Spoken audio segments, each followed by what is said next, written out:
Good day, and welcome to the Unregulated Leadership Podcast. Our topic for today's episode is From Patriarchy to Progress, Female Leadership in Nigeria's Political Landscape.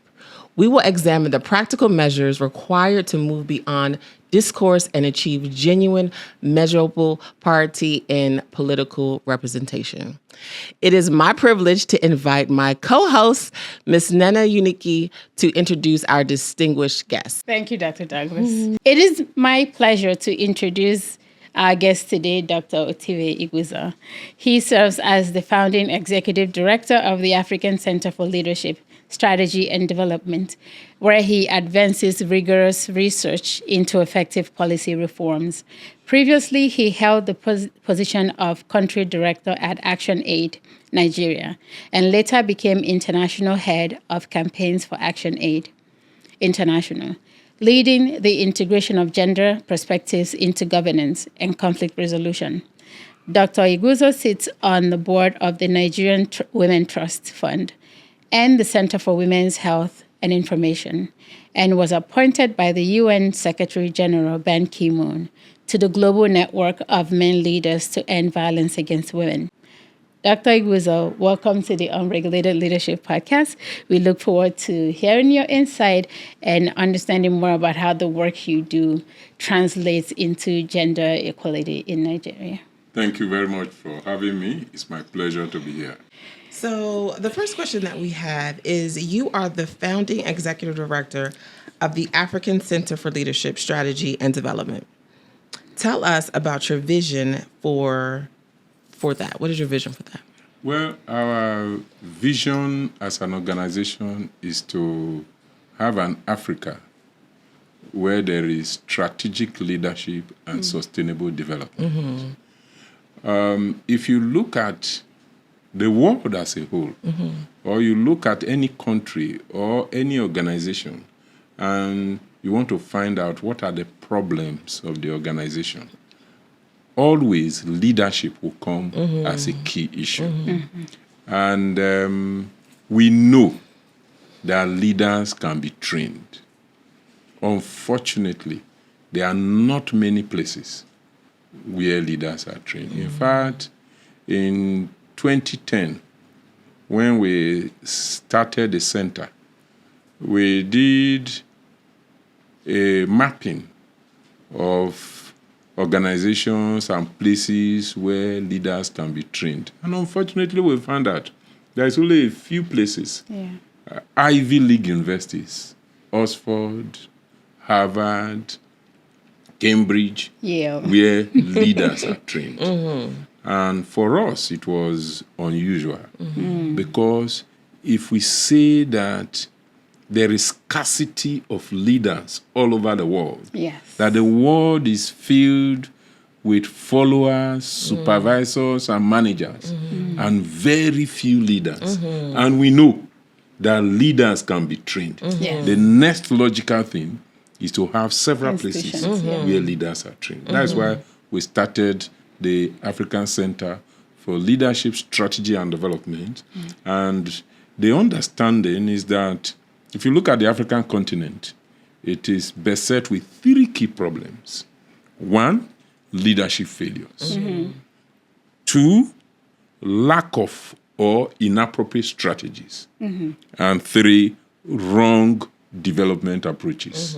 So the center stands on three tripods: leadership, strategy, and development. So we do leadership training on strategic management, and then in terms of strategy, we interrogate global, regional, national, and sectoral strategies. We help organizations to develop strategy plans. And then, of course, we also do development work where we work on issues of governance, like elections and budget. We work on issues of environment, and we work on policy issues and gender and social inclusion issues. Those are big, big visions. So, and I have to ask, in your work at the center at LSD, what skills have you found that are really crucial for leaders to have? Maybe 3 or 5. Well, there are many skills Yeah. that anyone aspiring to leadership should have. You can categorize them into 3 broad areas. Conceptual skills, Yes. the ability to think through things, to reframe, to formulate, to analyze, and reflect. Yes. Second is technical skills.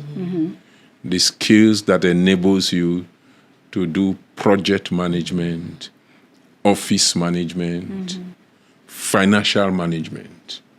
And then thirdly is social skills. Yes. Skills that enable you to network, Yes. to partner with people, to have public relations and communication. And in another way, we also say that leaders should have 3 capabilities: head, heart, and guts. Head, to think through things, to strategize and reframe. Heart, to enable you to be compassionate. Yes. You know, the world today, we see they are killing human beings as if they are killing animals. You know? Heart, to be compassionate, and guts, to take hard decisions Yes. and be able to push them. So these are the 3 capabilities and then the 3 skills required for leadership. Thank you for that. I see that you mentioned communication, ability to conceptualize, create things, have strategy.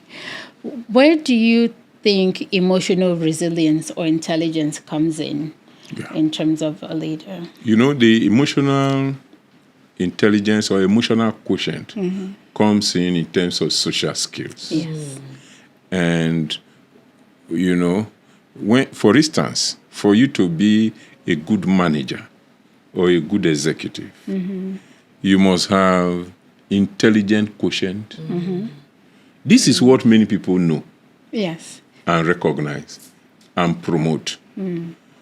But They don't practice it. yeah. But people who really want to succeed and people who have succeeded, we understand that you need to go beyond Yes. intelligent quotient Yes. to have emotional quotient. The capacity to understand your feelings Yourself. and the feelings of others Yes. and be able to respond to that. Yes. The capacity to have self-awareness. Yes. The capacity for you to know yourself and the capacity to know others. Because that is the only way that you can show leadership. Because leadership is influence. A leader is someone who knows the way, who is able to carry others along. And then they go. A leader is somebody who sees farther than others, who sees before others do. And so for you to be able to do all of this, you must have emotional quotient. And then thirdly is political quotient. Yes. The ability to know that this world is political. Yes. And every human being is a political animal. And every organization, institutions, and nations are dominated by politics. Yes. In fact, we argue that every person that is interested in progress of society should be involved in politics. Yes. Because Plato counseled us that if you refuse to participate in politics, you will be ruled by your inferiors. Yes. And Edmund Burke counseled that for evil to triumph is for good men to do nothing. Yes. And Franz Fanon cautioned that every onlooker is either a coward or a traitor. So politics is key.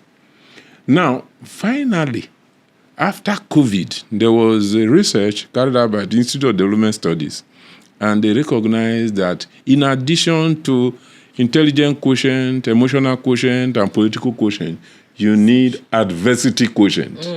And that is very critical today. You know, if you look at the world today, you see that things are going haywire.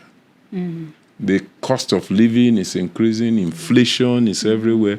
If you come to Nigeria, because of two key policies, the removal of oil subsidy and devaluation of the naira, cost of things is so high.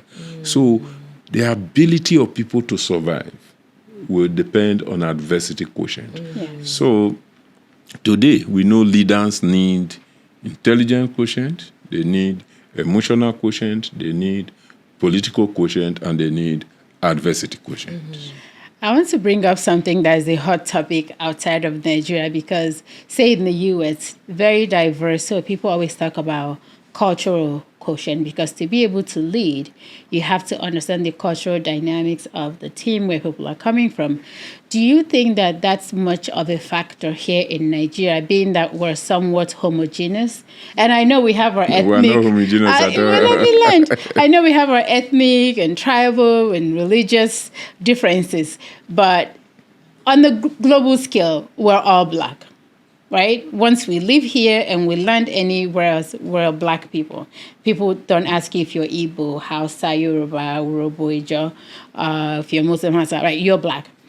So being that, at least on the surface level, we're homogeneous, how crucial is it for a leader to still be very socially aware? Because in addition to that adversity quotient, I know that cultural quotient and the socioeconomic quotient has been added as part of intelligent quotients that are important for all leaders. Do you think that even come into play in the Nigerian Very scene? well. It comes to play in the Nigerian context because race is just one of the identities. The reality of the world today is that there are multiple identities. Yes. You know, I'm an Urhobo. You know, a Niger Deltan. That's another identity. Yes. I'm a Christian. I'm a pharmacist. I'm a policy analyst. You know? So, for every human being, there are several diversities. Yes. And we know from experience, from knowledge, and from studies that diversity is good. Yes. The challenge is management of diversity. So for Nigeria, diversity is key, and being able to manage different ethnic nationalities, different religious sensitivities, and different perspectives is key. And for leadership, what is required is what we call inclusiveness. Yes. So a leader must be inclusive in terms of being able to bring diverse groups of people to work together, and in terms of being able to recognize that as a leader, you may have your own perspectives and biases and ways of working that are different from others. Shows your capacity for inclusive leadership is how you are able to flex your flexibility, your adaptability in being able to adjust to demands. Let's take, for instance, that you are someone, now you are doing recording here, you know, you do recording from morning till night. Some people, when they are doing recording, they don't care about food. They are happy just recording and recording. There may be one member who, if he doesn't eat lunch a day, for 5 years to come, he will remember that day we went for recording, they just nearly used hunger kill us. Maybe traumatized by that's it. the only thing they will remember. So you must understand your team. Yes. You know, even though you don't care about food, you know, you must break to say, okay, those people who are foodies, can you go and get your food? So that is leadership. Because leadership is influence, you know, and the lowest level of leadership is position, title. If you are the head, because of your position, you give instructions, people will People follow do you. it, yes. But the next level is permission. That is relationship. Yeah. You have established relationship with people. In position, people follow you because they have to. With permission, people follow you because you have established the relationship. They want to. They want to. Yeah. And then from there, you go to development. You know, people follow you because of what you have done. Yes. For the organization, you have brought turnover, you have brought profit. And then the next level is empowerment, people development. You have empowered people, and then people follow you because of what you have done to them. But the highest level of leadership is personhood, where people follow you because of who you are and what How you show you up. represent. I love that.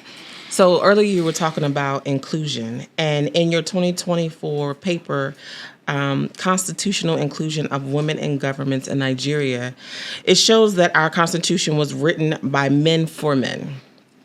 Can you explain how that exclusive manifest is in the Nigerian social political space? I mean, it's very tragic. Written by white men, no less.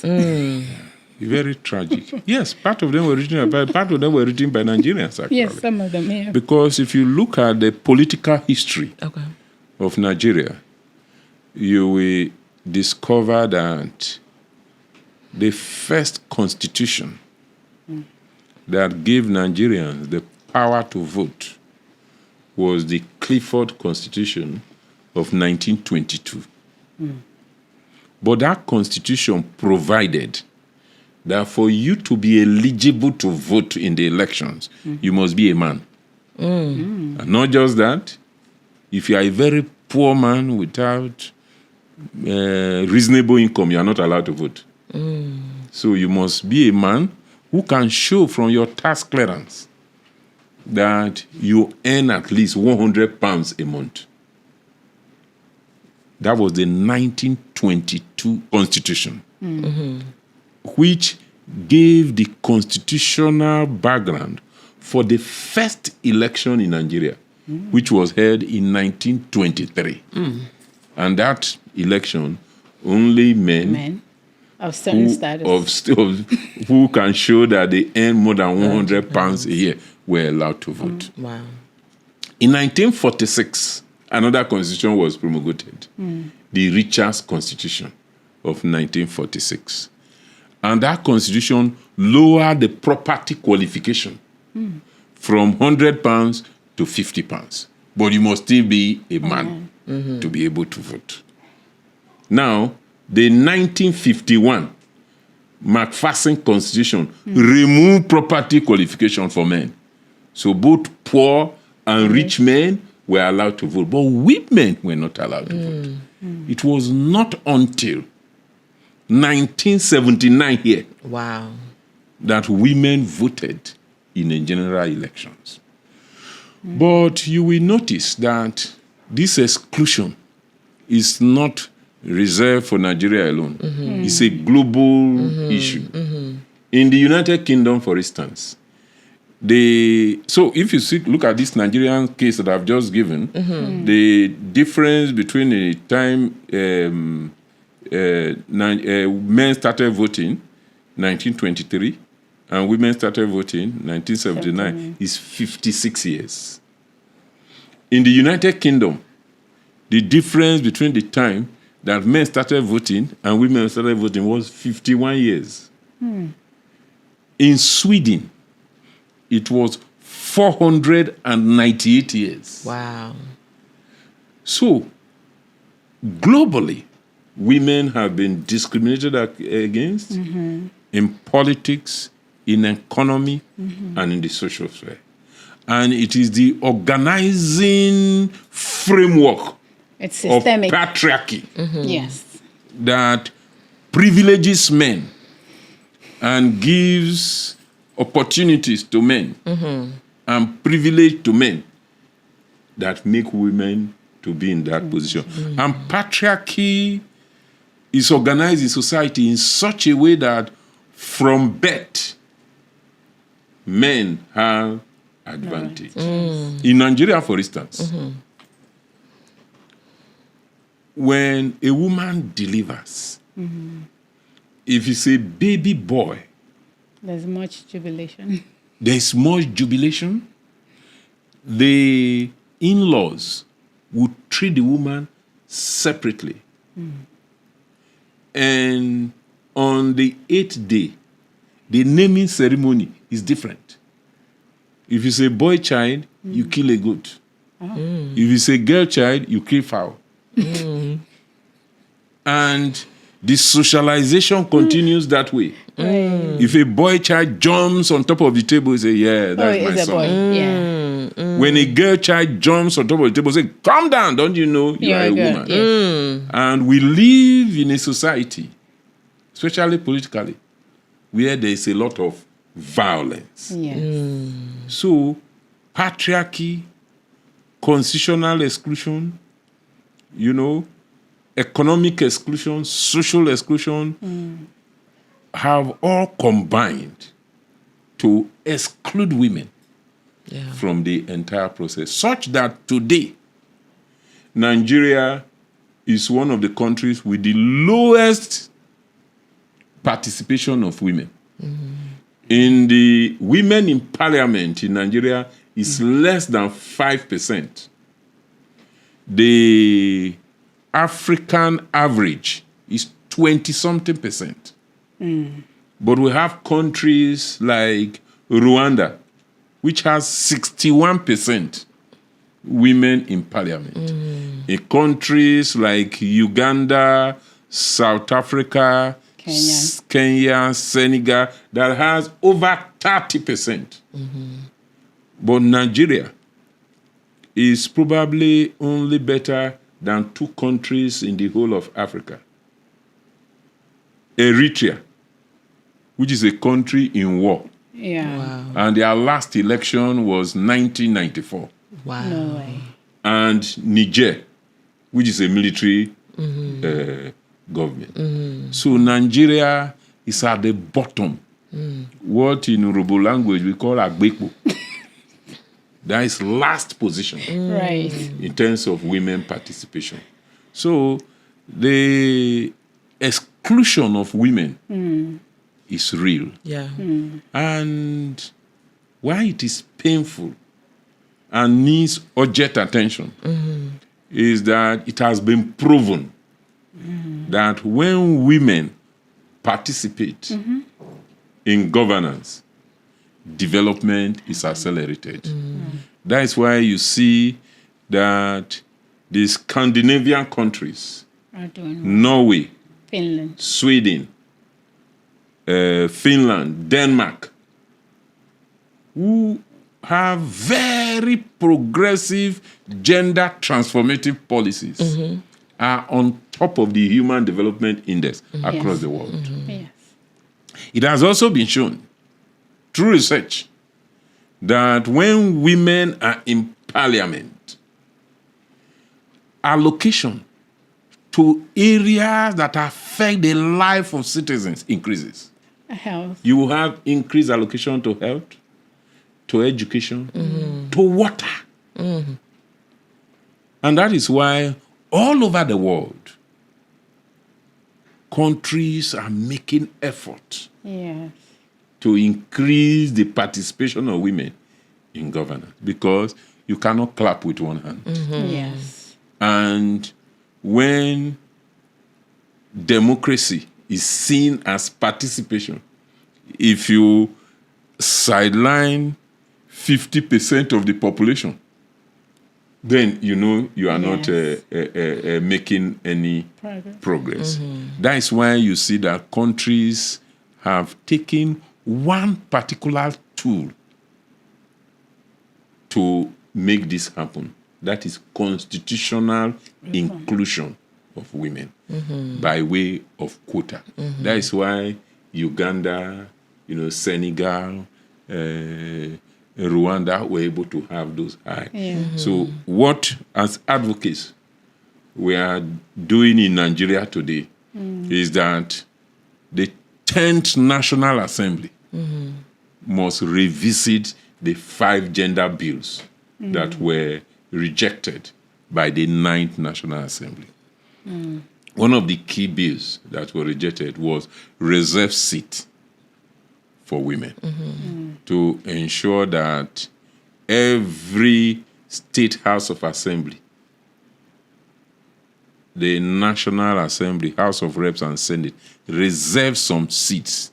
In fact, the idea is that 3 seats will be reserved in the each House of Assembly. In the Senate, 1 seat will be reserved per state, and then in the House of Rep, 2 seats will be reserved. Because as we speak today, 14 houses of assembly in Nigeria do not have 1 single woman in the house. You know, as you speak of that, I think about a country like Tanzania that is primarily Muslim and have a female president. That baffled me, right? Because we know that they're fundamentally male-centered in leadership. And how can a country like that be doing better than us? I guess that's it's terrible. Questions to be answered by a center like yours. And also, as you speak of that, I think about how the exclusion of women you mentioned starts from childhood. It doesn't just start with when you get to places and they say what you can or cannot do. It starts with the messaging. It starts with what you see. So even when people get to this stage in life where they might be suitable for a role in leadership, they might have self-doubt, right? Because they've been told all their lives that they're not capable. How do you address that? Do you have a particular program set for women leadership development, or do you need an organization like ours to come in and zizz that up? Well, you know, one of the areas where we have strength in our center is training.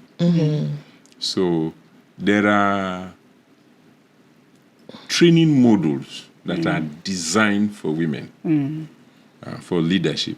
And key among them is changing orientation and mindset. The mindset, yes. In terms of women assertiveness. There is module on training on assertiveness. Yes. For women to be assertive in a male-dominated society. And there are training on communication. You know, there is one of the lecturers in our faculty is Erelu Bisi Adeleye Fayemi, who wrote a book titled Loud Whispers. You know, the argument is that women, when they are speaking, they are not supposed to. They are supposed to be speaking in whispers.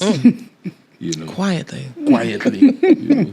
To be seen, not to be heard. Not to be heard. Child. Yeah. So when a woman is vocal, say, "Why are you behaving like a Why are man? you loud? Why are you loud? Making all This that woman is too noise. loud," you know. Yeah. So there are modules Yes. on public communication that we deliver to make women become assertive, so that they will be able to, showcase their leadership potential. Okay. So let's talk more about your advocacy for women. I know that you sit on boards for women trust funds and the Center for Women's Health and Information.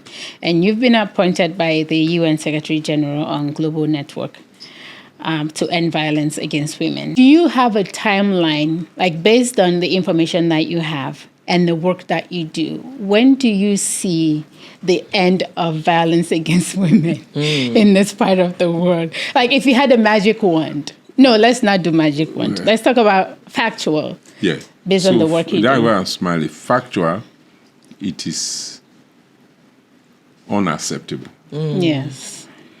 The World Economic Forum has documented that to bridge the gender gap between men and women in the world, it will take over 200 years. So, yes, research has been done. That is why our advocacy is to accelerate the process. Luckily, And this is the argument I make in many places. 50 years ago, and even probably 30 years ago, many of the problems confronting humanity, we don't have the solution. But today, we know. Yes. If you take agriculture, for instance, in Africa, what do you need to do to change agriculture?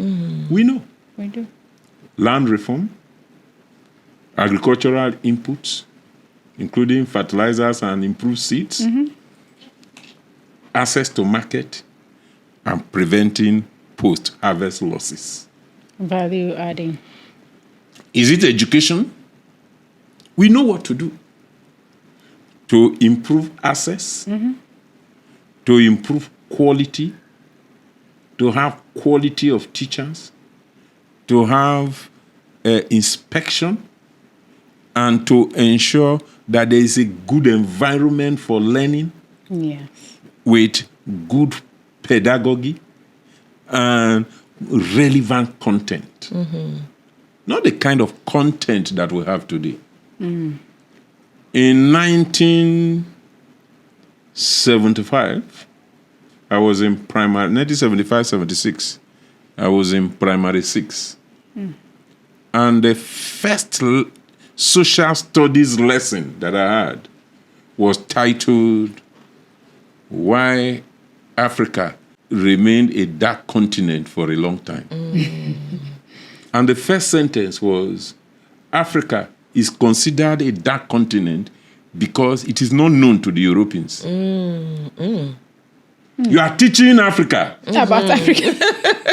African children, that your continent is a dark continent invisible. because it is not known to the Europeans. The Europeans, it's not that the Europeans are teaching Europeans that, there's one place called Africa. We regard it as a dark continent because we don't know it. Africans are teaching it to Africans. Wow.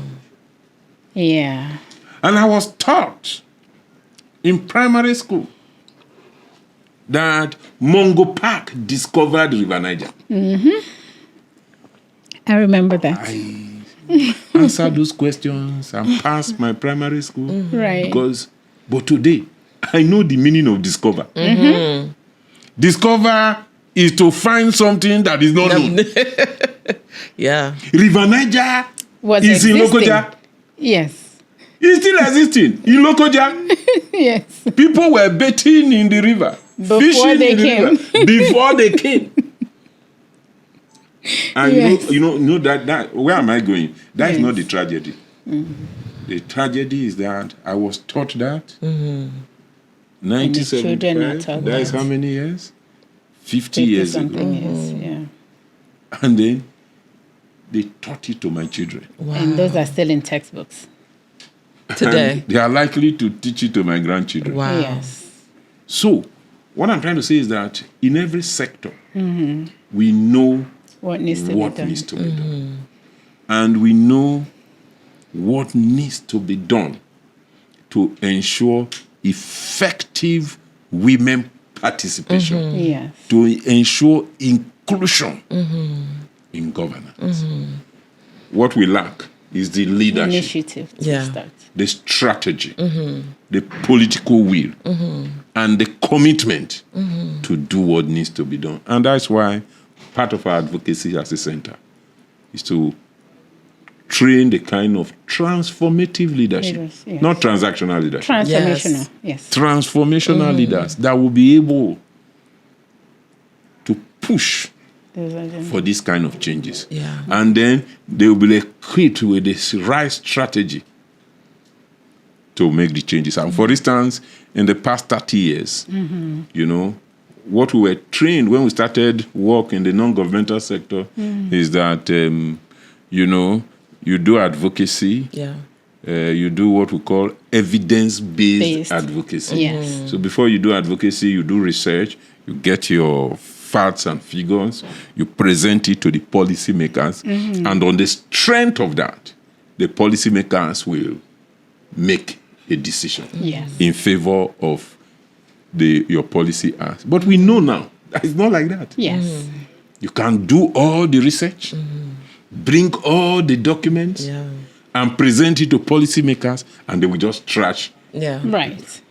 That is why what we're advocating right now, especially for Africa, is two key things. First is social movement organizing. When you make your advocacy, if you don't back it with a movement, the political class will not listen to you. Political elite, the political policymakers will not listen to you, because it has been shown that the political class across the world are either unwilling or unable to bring about fundamental reforms. And then the second thing is a national developmentalist coalition, because we've come to the conclusion that for most of the political class, development is not on the agenda. So if you look at budget of many countries in Africa, including that of Nigeria, you will know why we're not making progress. Right. Because we know from development theory and practice that if you want to accelerate the development of any society, you focus all your resources on 4 areas. Infrastructure, agriculture, education, and health. But up to today, these areas, especially agriculture, education, and health, the budgetary allocation in terms of percentage is still abysmally low.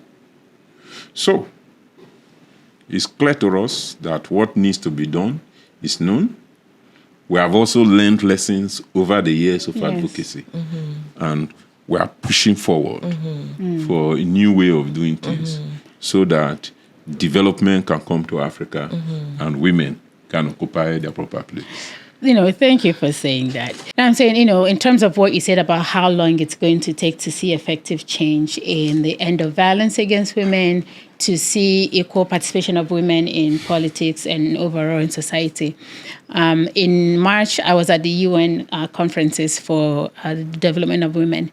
And one of the statistics that really touched me mentioned it will take up till 2080 something to see the end of child marriages. And that shattered me.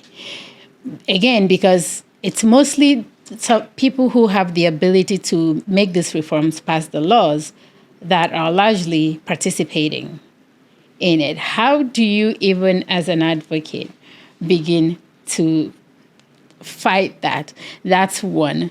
The other one being, one of the people who spoke was the Minister for Women Affairs, and she talked about the challenges of developing allies. She referred to them as he for she's.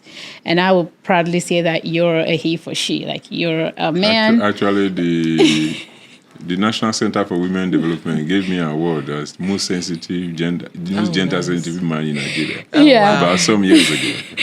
And I would say that I would like to say that I've officially met a he for she in person. I just wanted to say that based on everything. You can continue with your question. No, I think you are right about the challenge of the number of years it will take to change all of these things. That is why we are advocating that we don't have the time to wait for that long.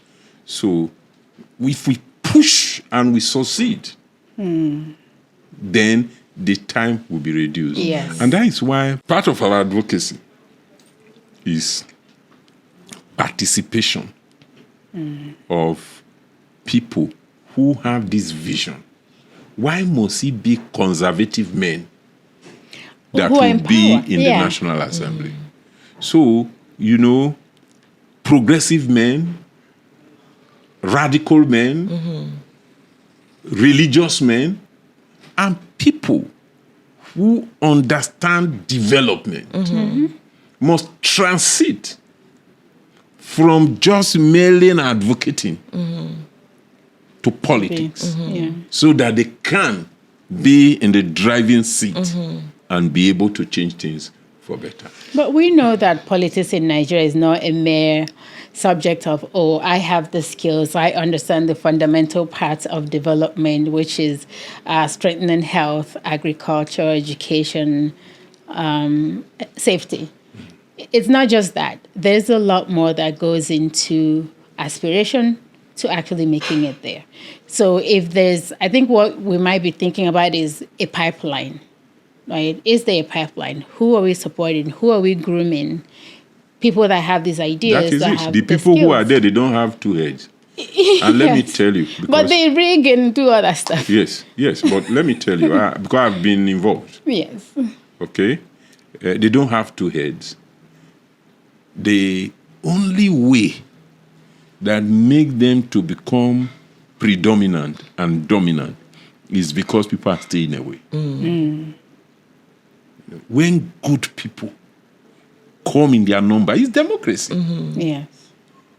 They will be upstayed because the level of awareness today in Nigeria is very high. And for change to happen, it goes through stages. From awareness to consciousness to organizing for change. And Awareness is when you become aware that things need to change. Things need to change. Consciousness is when you reach a level that there's something I can do to bring about this change.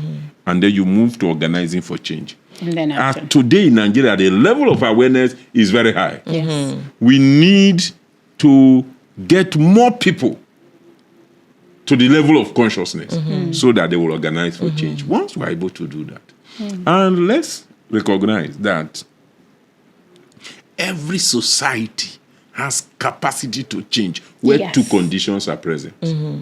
One is what we call objective conditions.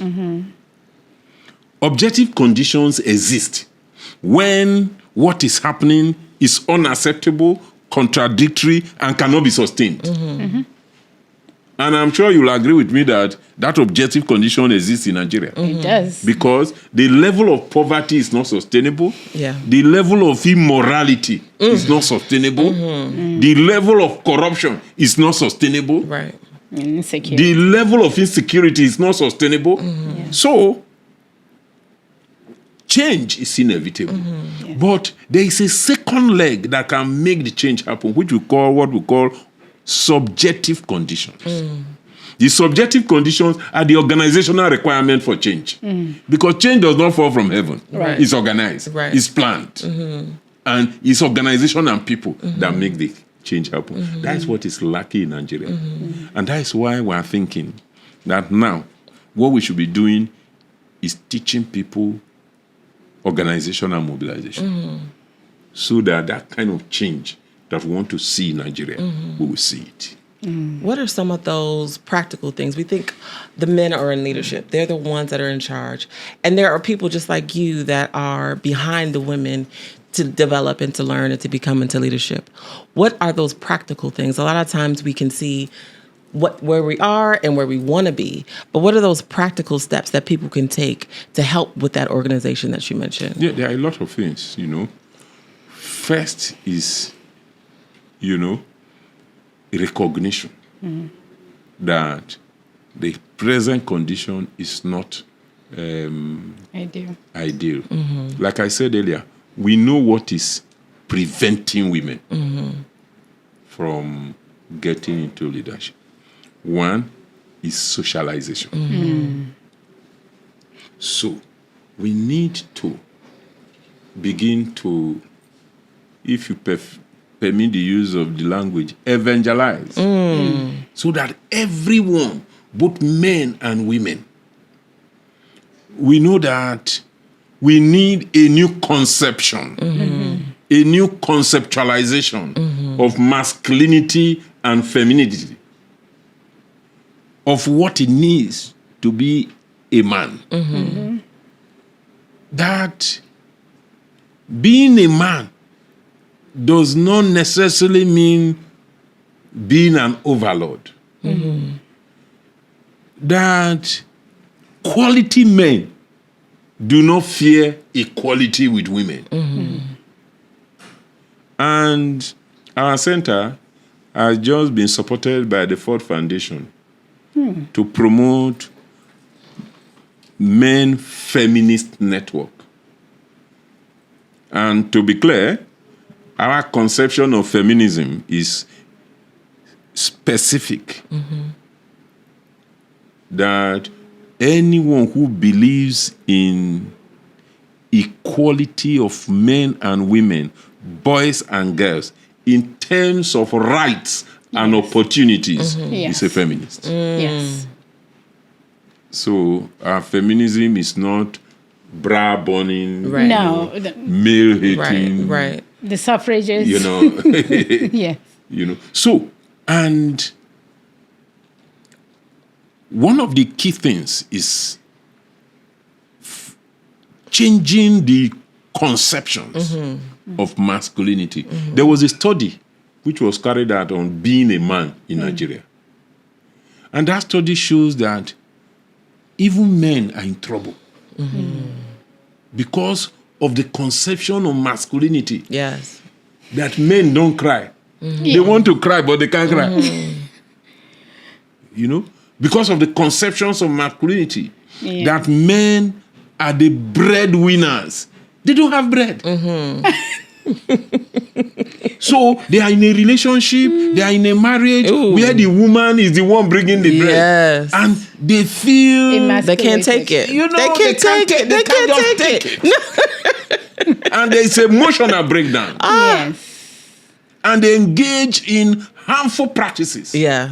as a result of all Yeah. of this. So, to address your question directly, socialization, Okay. conception of being man and woman. 2, economic empowerment.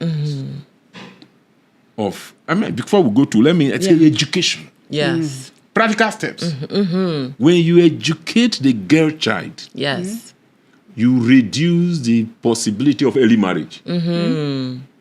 And you increase every other socioeconomic index. Third is economic empowerment.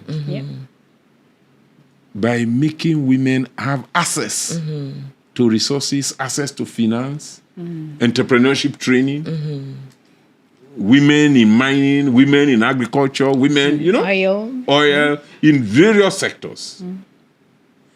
And then, of course, political empowerment through affirmative action because of years of discrimination and engagement. When you take these practical steps, we will accelerate Quickly. and will not have to wait till 2080. 2080 before we make any progress. we bridge the gap. I think what you're describing is something that's doable, and bring teams of people together to help bring this to reality. And a lot of times, I think sometimes people think it's far-fetched. That can't happen. And there's also people that may be afraid to lose the power that they have, so they don't want to bring the woman. And one of the things that you mentioned earlier about when you educate them early, that less women will be married as children. And it's like really understanding the value and the purpose of the woman and the role that they have here on this earth that connects to the man, and how that shared vision and leadership helps to make a better society for all. And so just finding those practical things, because sometimes we don't teach people. And if they're not in the programs or they're not getting the information, they don't even know that it's possible. So just finding new ways to build and share this information. So, Absolutely. Because there's a lot of ignorance. Yes. And that is why one of our main focus is really male allyship. Yes. How to reorient men to understand that if, for instance, you have a wife who can engage you to take decisions, you make better quality decisions. Yes. You know, the upbringing of your children will be better. Yeah. If you have a wife who contributes resources to your standard of living of the entire family will increase. Yeah. So, at times it's orientation. That's why I agree with you completely that education is key. Not just education in terms of going to school, but education to reorient people. Yeah. Because you see that one of the things I've observed in this life is that, we go to school to study different things, to study pharmacy, to study medicine, to study economics. But there's hardly a place where they teach us how to live life. Yes. We study books. Yes, how to live life. Yes. And that's why you see that there are many examples of people who are highly intelligent. I do a lot of training. And one of the questions I normally ask is, think. And even in the studio, I want all of you to think, even though you may not respond. Think of the person who was taking first position in your class in primary 6. Where is the person today? When I ask the question, the responses, even I asked it today, I was training some officers of the Nigerian Customs Service. And when I asked the question, the response was that the person is a primary school teacher. I've asked the question, one of the responses was that the girl who was taken first, immediately after primary 6, he got pregnant. And she's married to a empowerment helper in the village. I have responses of the person is riding Okada. I have responses that the person is dead. I have responses that the person is driving keke napep. I have responses that the person is a drug addict in the village. So, there are several examples of people who ordinarily very intelligent, but they are social misfits, economic failures, and political neophytes. Because nobody teaches us about life. Yeah. And that is why in our own center, in our leadership school, we teach life skills. Yes. How do you even train children? It's part of our curriculum. Because in my own upbringing, there's only one thing that our parents emphasize. What is that? Come first. Book. Book. Come first. Book. And now we teach them that, look, education is not scam. Education is good, but you must go beyond education. It's just the foundation. Just the foundation. Yes. You must teach your children about character. Yes. It's character that can sustain you wherever you go. So today, you go and visit a family. The girl will just come and say, Auntie, which kind of hair is this? Then the mother will come, this child, you are too smart. Because their only interaction in life is with cartoon. When we're growing up in the village, we'll go pack sand, we'll be playing with each other. You relate with human beings, but they only relate with inanimate objects. Yeah. Yes, the screen. With the screen, cartoon. Yes. And just go and check. Every cartoon, the heroine is always abrasive. ITK, I too know. Yes. Always, deviant. So the children, as they watch that, to them, that is the norm. So we must teach our children about character. 2, we must teach them about relationship. Ooh, yes. That's important. 2 kinds of relationship. Vertical relationship with God and horizontal relationship with men.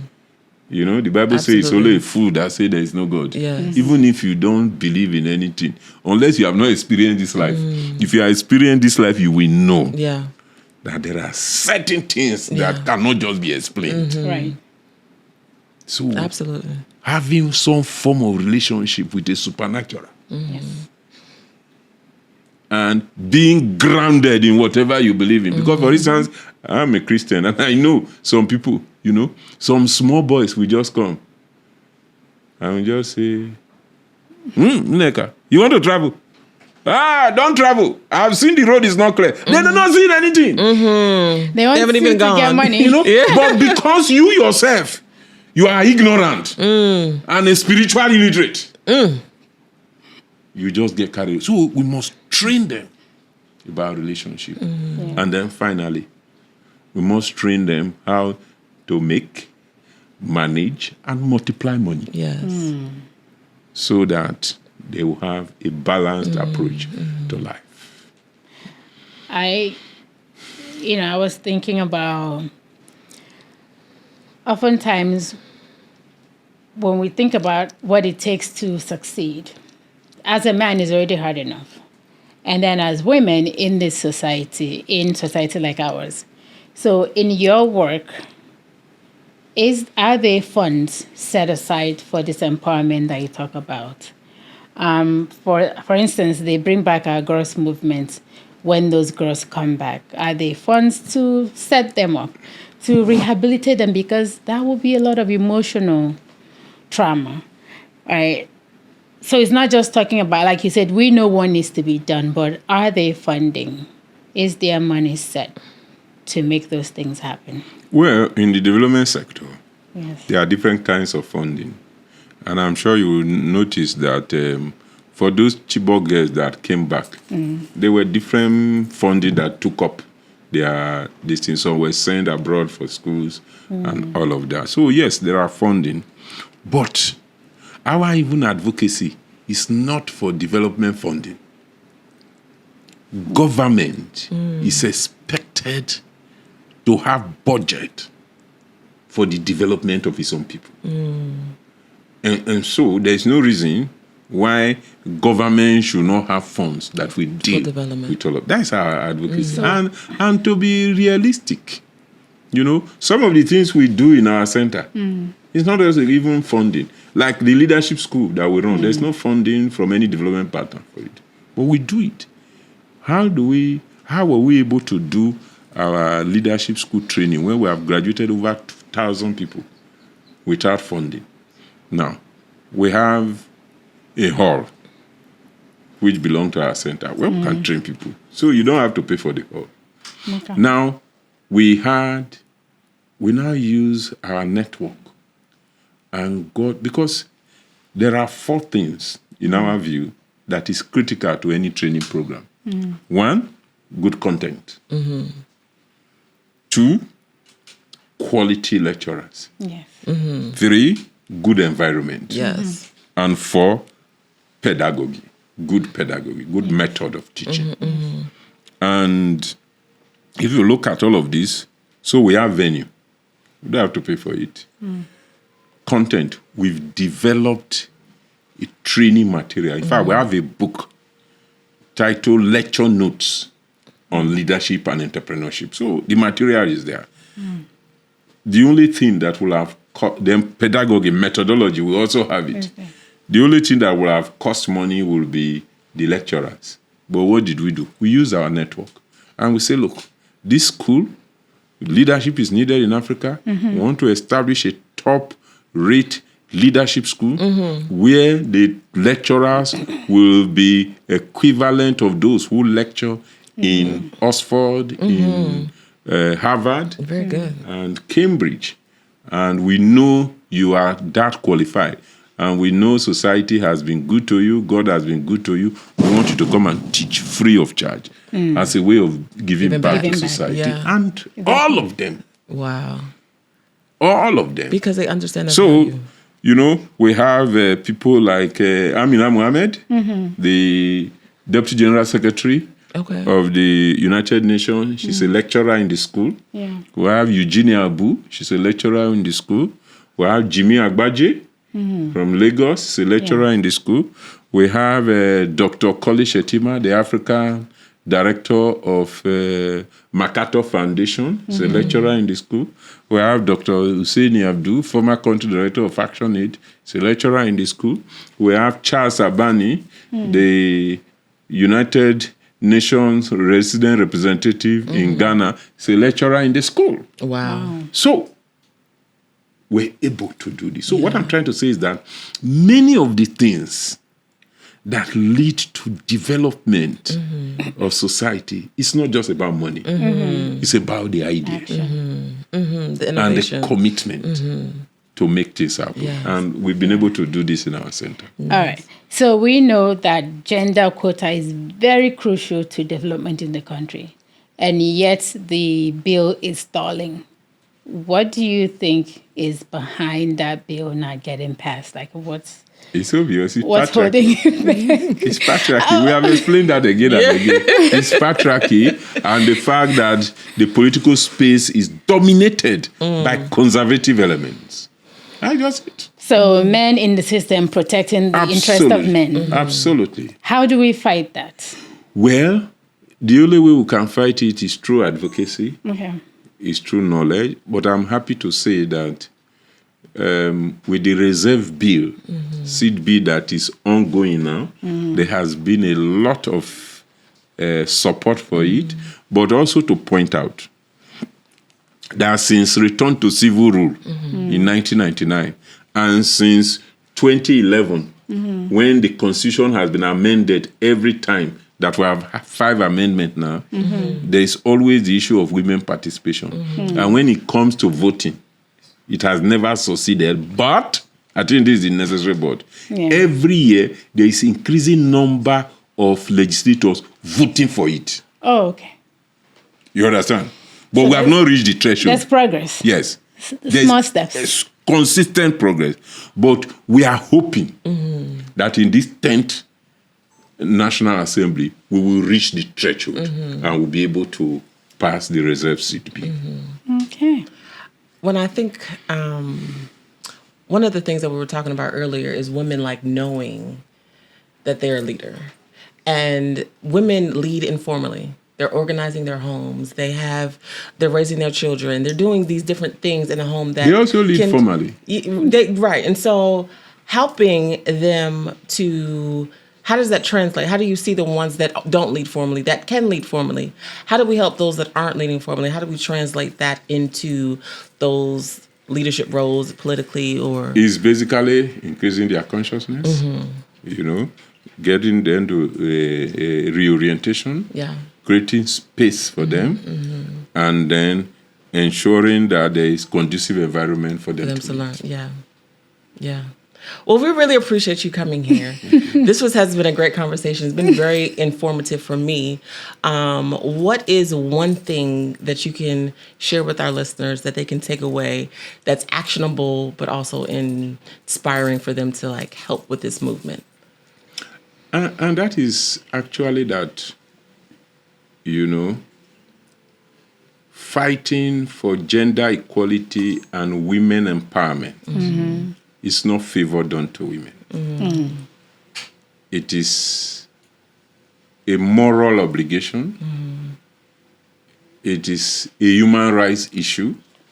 Love that. And it is for the betterment of society. Absolutely. And anybody who is really interested in progress of society should fight for gender equality and women empowerment. And particularly for men, it doesn't make you less of a man. Indeed, quality men do not fear equality with women. Ooh, that was now that's it right there. We need to put that on a t-shirt. Put it on a t-shirt, call it a day. Oh my gosh. Well, thank you so much for joining us today. This was so great. So one question that we ask every guest at the end of each episode is, what makes you an unregulated leader? Well, I think there are many things. First is my own ideological position. I'm a Marxist. So I protest against anything protestable. In fact, one of the things we believe in is ruthless criticism of everything that exists. Yes. And, I'm a Christian. And, it's a wonderful combination. Yes. But Jesus Christ came to change everything. He upturned table. It was a revolution. And so Disruptive. I believe that I can't be regulated. Yeah. Because I believe certain things Yes, very strongly. yeah. And anything I believe in, I push it. Yes. Say, I pledge to remain an unregulated leader. I pledge Yeah. to remain an unregulated leader And who that's will disrupt anything Yes. to make sure there's progress for society Yes. and there's gender equality and women empowerment. That's right. Amen. Thank you so Thank much. you This so is much so for good. coming. We appreciate it. Yes. Pleasure. We hope that you all have gotten some out of this conversation. I know that I have. And we will see you next time on Unregulated Leadership.